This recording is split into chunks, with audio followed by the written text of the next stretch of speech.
Itu assumption yang tidak perlu dibangkitkan. Kenapa kita nak toying with the idea UMNO menyertai pilihan raya tanpa presiden? Daripada dulu saya mempertahankan Dr. Mahathir di saat Dr. Mahathir paling tidak popular. Kenapa saya sanggup membakar diri saya di Kelantan menentang Tengku Razali untuk mempertahankan presiden? Kenapa saya sanggup berpisah dengan Anwar Ibrahim? Kerana nak mempertahankan presiden. Kenapa saya terpaksa berkorban bila disuruh sokong Anwar tinggalkan Pak Ghaffar? Kerana nak mempertahankan presiden. Dan seterusnya sampai juga sekarang. Jadi isu soal nak masuk pilihan raya tanpa Datuk Najib itu tak berbangkit. Kita akan menyertai pilihan raya dengan structure parti yang sedia ada sekarang. Sebab kita juga tahu strategi lawan adalah to character assassinate sesiapa saja yang menjadi Presiden UMNO. Orang yang nak jadi Presiden UMNO, dia jadi Perdana Menteri, dia kena bersedia. Siapa yang boleh jamin kalau kita tolak Datuk Najib sekarang yang menggantikan tak menghadapi masalah yang sama? Ya? Dulu orang kata Mahathir Fir'aun, orang suruh Mahathir berhenti. Ya? Saya termasuk dalam orang yang akhirnya minta Dr. Mahathir berhenti. Depan-depan dia, saya suruh dia berhenti. Dan bila dia berhenti, kita ingat kita gantikan orang yang lebih lembut, lebih kuat latar belakang agama, lebih orang dilihat Mr. Nice, Mr. Clean dan sebagainya. Berapa lama saja Pak Lah boleh bertahan? The same Pak Lah akhirnya orang attack. Lepas tu kita kata gantilah Pak Lah dengan somebody more dynamic. Dan kita ambil Datuk Najib. Datuk Najib lebih dynamic, lebih muda, lebih segala-galanya lah kalau dilihat, kalau nak bandingkan dengan Pak Lah. Pun serupa juga satu election bagus, lepas tu dia mula menghadapi cabaran. Maka kalau kita masuk perangkap, kita nak tukar presiden dan tukar presiden, akhirnya kita rugi. Sebab tu bagi saya, UMNO mesti mempertahankan presiden dia. Sebab siapa saja jadi presiden, dia akan ada isu-isu. Bagi kita dalaman parti setakat ini tidak ada sebab. Malah berbanding dengan presiden-presiden sebelum daripada ini, dari segi perancangan ekonomi, zaman Datuk Najib terbaik. Orang di luar sana kata, oh ekonomi kita akan hancur, ekonomi kita down the drain, kita jadi fail state buat Datuk Najib. Itu sentimen. Faktanya apa? Our economic growth pada kadar 4.5% dalam keadaan global ekonomi macam ini, sesuatu yang commendable. Kemarin dikeluarkan United Nations keluarkan indeks happiness. Kita adalah antara negara yang indeks happiness ini dibuat oleh Badan Antarabangsa, antara masih yang terbaik.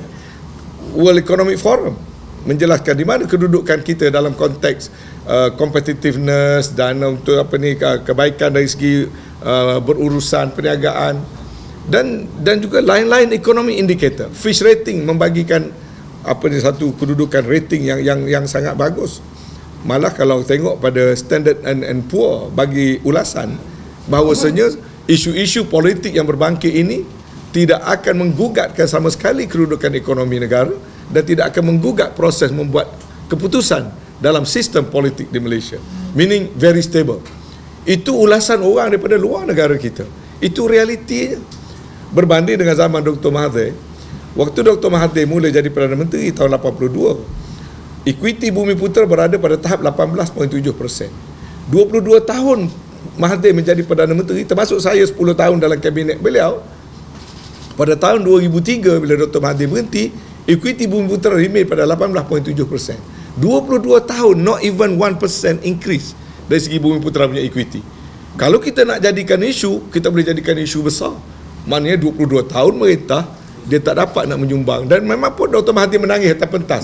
Dia kata dia tak berjaya nak membantu orang Melayu. Tapi dia pandai. Dia pusing, dia letak salah tu balik pada orang Melayu. Tapi kalau kita nak spin benda tu, kita kata nak beli masalah orang Melayu apa? You jadi Prime Minister 22 tahun. Jadi ini kalau kita compare fact dengan fact, ya. Dan pada masa sekarang, pemilikan equity Bumi Putra berada pada almost 24% di bawah zaman Datuk Najib. Dan banyak lagi perkara-perkara lain yang kita boleh lihat yang bahawasanya pengurusan ekonomi, in fact dari segi dasar-dasar yang lebih friendly berbanding zaman Dr. Mahathir. Dr. Mahathir kata Dr. Najib zalim. Saya berada dalam kabinet Dr. Mahathir. We know what we did during that time. Tanya orang media, ada sekarang lebih bebas apa dulu lebih bebas? Tanya pembangkang, sekarang lebih freedom ke dulu lebih freedom? Ya? Tanya orang yang makan gaji, dulu selesa ke sekarang selesa? Tanya orang miskin di kampung, dulu dapat banyak bantuan ke sekarang dapat banyak bantuan? Those are fact. So for what reason kita nak tolak Datuk Seri Najib? Of course orang akan capkan dia macam-macam. Orang kata, 2.6 bilion. Ahli UMNO telah terima realiti, penjelasan yang diberi oleh Presiden kita dah terima. Tak ada masalah. Dan hari ini surat khabar Australian ABC mengesahkan, siapkan surat-surat pula lagi keluar. Kita pun tak tengok surat tu. Dia pula mengeluarkan surat mengesahkan ada gift, ada sumbangan, ada bantuan secara peribadi antara person to person pada Datuk Seri Najib. Hari ini baru siap, tapi bagi kami dah diberitahu lama. Dan we accept cara itu buat masa ini. Sebab kita tidak ada rule yang jelas cara mana parti harus raise money. Kita lebih concern 2 tahun lagi pilihan raya, UMNO nak ambil duit pada mana? Itu orang tak nak fikir pula. Lagi 2 tahun nak pilihan raya, nak jaga 700 kursi DUN, nak jaga 222 kursi parlimen. Kita sebagai orang politik, kita tahu how much money do you need. Tak payah bincang lah apa angka dia. But the money must come from where? Must come from somewhere. Bukan tengok akaun UMNO sekarang berapa sen ada. So can we face election masa 2 tahun dengan akaun resmi yang ada dipegang oleh Husni Nazlah?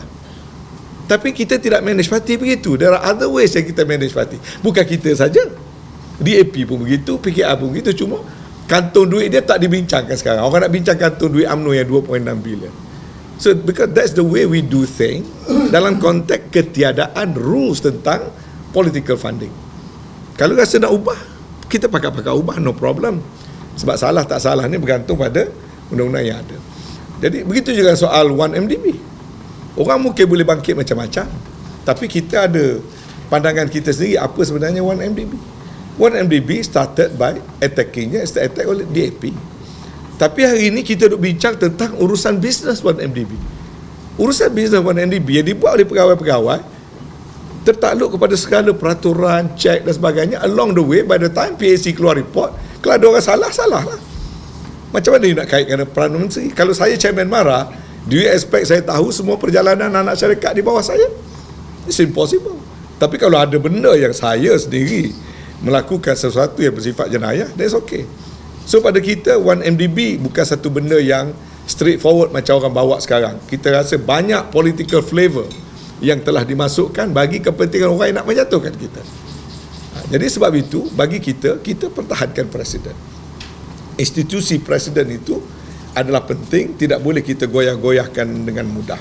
Dan saya fikir sejarah telah menunjukkan, kalau kita konsisten mempertahankan Presiden kita, seperti mana kita pertahankan Dr. Mahathir selama 22 tahun, insya-Allah UMNO akan kekal stabil. Tapi kalau di kalangan ahli UMNO jadi berpecah belah, masing-masing ke sini, is a lose-lose situation for UMNO. Sebab tu bagi kita tengok parti penting ke ataupun soal Dr. Mahathir, Datuk Najib sebagai individu. Of course orang kata kalau nak menang macam Dr. Mahathir dia bawa. Kalau nak menang UMNO ni kena Datuk Najib tak ada. Berani dia jamin?